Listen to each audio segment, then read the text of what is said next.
Bismillahirrahmanirrahim. Assalamualaikum warahmatullahi wabarakatuh. Pada kesempatan kali ini saya akan menjelaskan mengenai hukum perempuan menjadi kepala desa. Soal atau pertanyaan, bagaimana hukumnya perempuan menjadi kepala desa? Bolehkah atau tidak?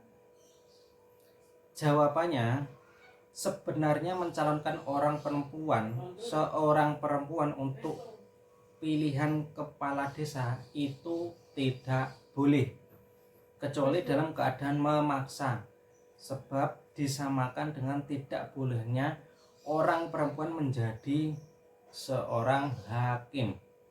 Demikianlah menurut mazhab Syafi'i, Maliki, Hambali, dan yang dilakukan oleh ulama salaf dan kholaf.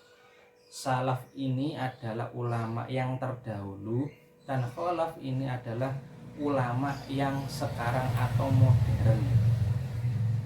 Tetapi mazhab Hanafi memperbolehkan dalam urusan harta benda.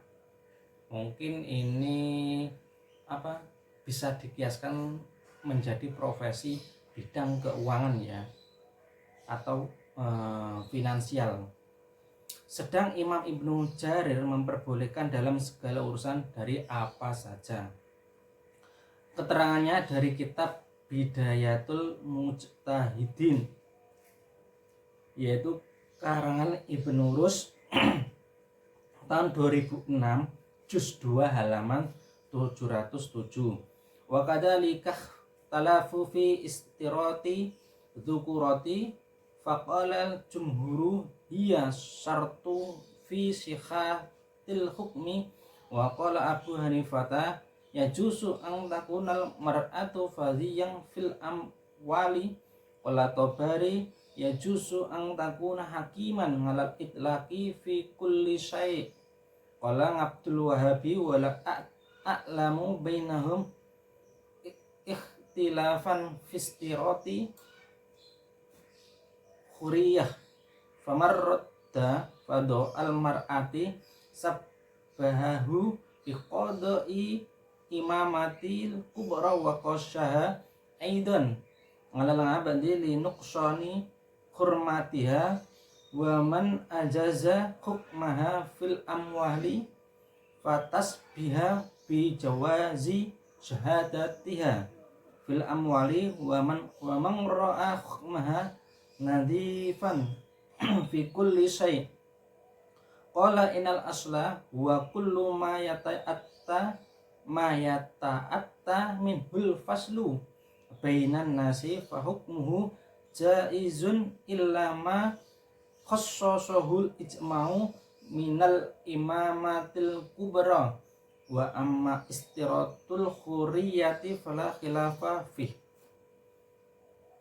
Demikian pula para ulama berbeda pendapat tentang persyaratan jenis kelamin laki-laki untuk menjadi hakim. Mayoritas ulama berpendapat jenis kelamin laki-laki merupakan syarat keabsahan hukumnya. Imam Abu Hanifah berpendapat perempuan boleh menjadi hakim dalam masalah harta. Imam Al-Tabari berpendapat perempuan boleh menjadi hakim secara mutlak dalam hal apapun. Abdul Wahhab berpendapat bahwa tidak ada perbedaan di kalangan ulama dalam persyaratan status mereka, status merdeka maksudnya. Maka ulama yang menolak hakim perempuan, maka ia menyamakan hakim perempuan dengan kepimpinan tertinggi atau negara dan mengkiaskan perempuan dengan budak karena kehormatannya yang kurang. Ulama yang memperbolehkan hakim perempuan untuk masalah harta, maka ia menyamakannya dengan kesaksian perempuan dalam masalah harta. Dan ulama yang memperbolehkan hakim perempuan dalam segala hal, maka ia menyatakan bahwa hukum asal dalam masalah ini adalah setiap perkara yang mudah diputuskan di antara manusia, maka hukumnya boleh kecuali kepemimpinan tertinggi negara yang telah dikhususkan oleh ijma atau ketidakbolehannya.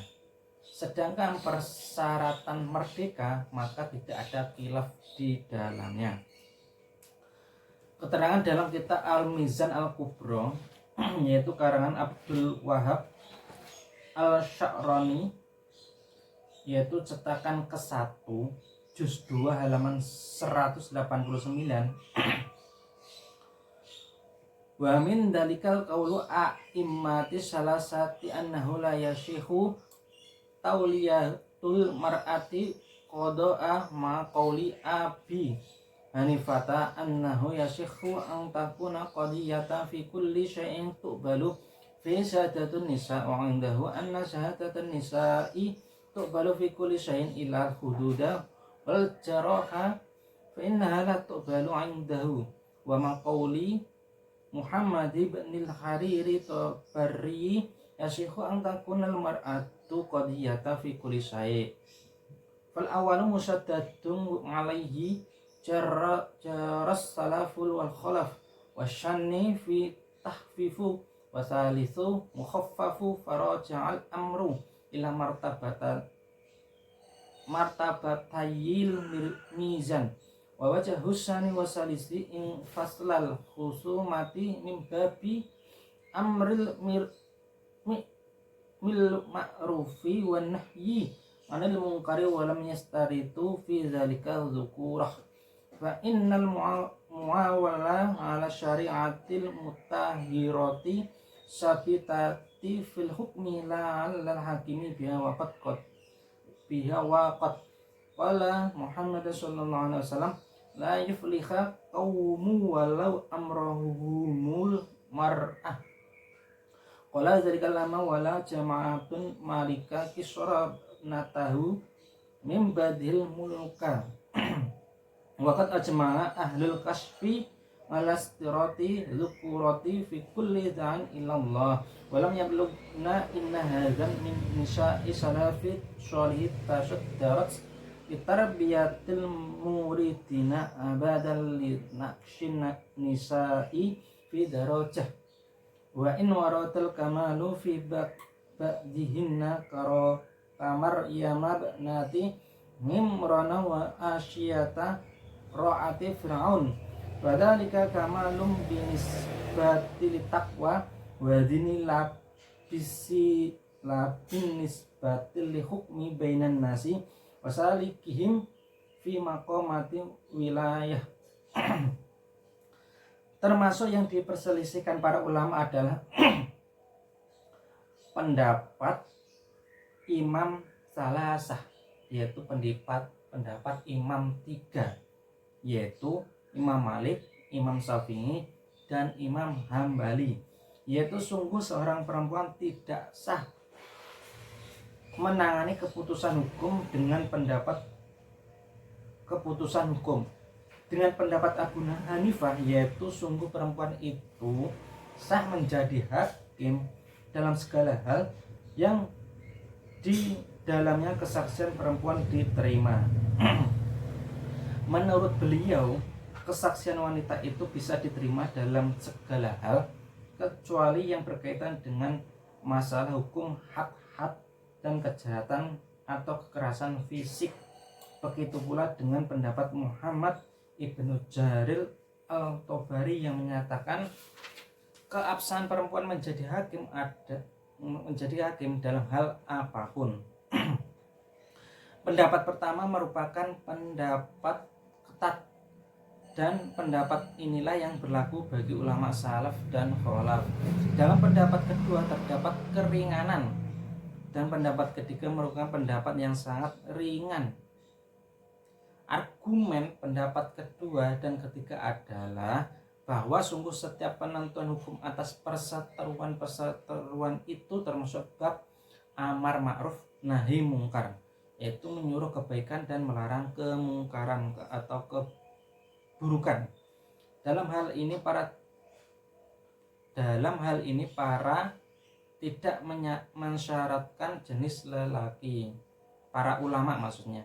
Sementara Rasulullah SAW sungguh telah bersabda, tidak akan pernah sukses suatu kaum yang menyerahkan urusannya kepada perempuan. Beliau bersabda demikian ketika masyarakat mengangkat putri Raja Kisra atau gelar Raja Persia zaman dahulu sebagai ratu sesudahnya. Para ulama ahli kasyaf bersepakat atas pernyataan jenis lelaki bagi mursyid yang mengajak kepada ridha Allah. Kita tidak pernah mendengar bahwa salah seorang perempuan al-salaf as-soleh telah tampil sebagai mursyid yang membimbing para murid untuk wusul ilallah karena derajat perempuan yang kurang sempurna. Meskipun ada sebagian yang sempurna dari kalangan mereka seperti Maryam putri Imron dan Asyah istri Fir'aun, maka kesempurnaan mereka tersebut terkait dengan ketakwaan dan agamanya, tidak terkait dengan penetapan hukum di kalangan masyarakat dan mungkin mereka suluk, yaitu menapaki makom-makom kewalian. Jadi itu penjelasannya, kurang lebihnya mohon maaf. Assalamualaikum warahmatullahi wabarakatuh.